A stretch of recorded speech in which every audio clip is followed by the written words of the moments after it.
Les petits détails des plus grands films, bienvenue dans Aviez-vous remarqué? Alors la toupie va-t-elle continuer à tourner ou va-t-elle s'arrêter? Cette question vous l'êtes évidemment posée à la fin d'Inception, le film labyrinthique de Christopher Nolan qui s'amusait malicieusement à jouer avec les niveaux de réalité et les croyances des spectateurs. Ainsi, peut-être trop occupé à vous creuser la tête, êtes-vous passé à côté de petits détails qui pourraient tout expliquer?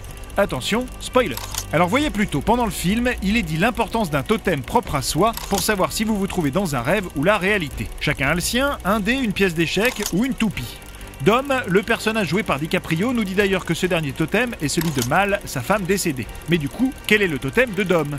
Et pourquoi pas son alliance? Vous remarquerez qu'à chaque fois qu'il se trouve pour sûr dans un rêve, il a son alliance au doigt, car dans ses rêves, Mal et lui sont toujours ensemble. Pendant la dernière séquence, lorsqu'il revient enfin aux États-Unis retrouver sa famille, regardez son doigt, pas d'alliance. Est-ce que ça voudrait dire qu'on est dans la réalité? On vous laisse réfléchir à ça. Inception nous permet également de voir que les premières lettres des personnages principaux, Dom, Robert, Eames, Arthur, Mal et Saito, forment le mot Dreams, rêve en français, que le labyrinthe tracé par Ariane pour se faire engager reprend le labyrinthe du roi Minos et de son fameux Minotaure dans la mythologie grecque, et dont Ariane est la fille, ou encore que les plaques des voitures du rêve de Youssouf sont immatriculées dans un état alternatif, The Alternate State, mais ça bien sûr, vous l'aviez remarqué, non?